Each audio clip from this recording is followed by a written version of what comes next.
Au sommaire de ce live, la guerre au Moyen-Orient va-t-elle reprendre une perspective qui fait chuter les marchés?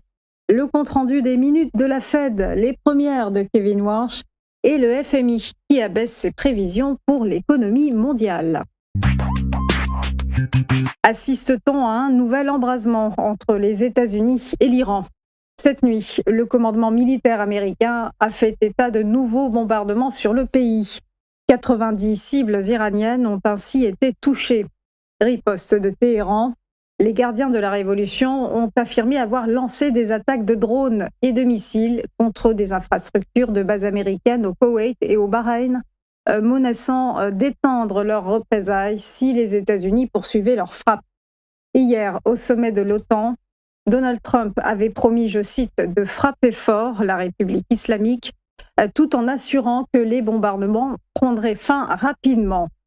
Arraché, comme vous le savez, il y a 3 semaines, le cessez-le-feu est donc en péril, alors qu'il est censé déboucher à son terme sur un accord de paix durable. Conséquence, les cours du pétrole se sont remis à flamber, avec une hausse allant jusqu'à 5%, le baril de Brent dépassant les $80 en séance. L'escalade militaire et verbale entre les deux belligérants laisse toutefois entrevoir une poursuite des tractations diplomatiques selon Donald Trump, mais les médiateurs qataris et pakistanais ont appelé Téhéran et Washington à la retenue et la désescalade, à l'instar du chef de l'ONU.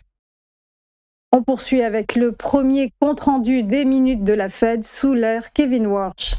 Une hausse immédiate des taux directeurs, c'est ce qu'avait envisagé une poignée de responsables de l'institution à la mi-juin, a-t-on appris dans le document relatant les débats de leur dernière réunion. Une trajectoire motivée par les inquiétudes concernant la poussée inflationniste, avant que les tenants de la posture hawkish ne se rangent finalement derrière les tenants du statu quo. Un premier huis clos monétaire pour Kevin Warsh, depuis sa nomination par Donald Trump, qualifié selon ses propres termes de « bonne dispute de famille ». Cette indécision laisse supposer des divisions sur la bonne marche à suivre en matière de politique monétaire américaine, mais concernant la persistance de l'inflation, le sujet semble avoir fait consensus. La hausse des prix à la consommation restera élevée, ont convenu tous les membres de la Réserve fédérale. On termine avec les prévisions pessimistes du FMI. 3% de croissance en 2026 contre une moyenne de 3,5% lors des années précédentes. Ce sont les projections de l'institution pour l'économie mondiale. Un abaissement qui concerne aussi la France, avec 0,6% de croissance seulement, soit 0,3 points de moins que lors des dernières prévisions en avril. Et 2027 s'annonce tout aussi morose, avec une croissance hexagonale attendue à moins de 1%. Un bémol cependant à ce pessimisme, le Fonds monétaire international considère que l'économie planétaire a mieux tenu le choc que prévu face aux répercussions de la guerre au Moyen-Orient. Elle attribue ce fait aux investissements massifs dans l'intelligence artificielle.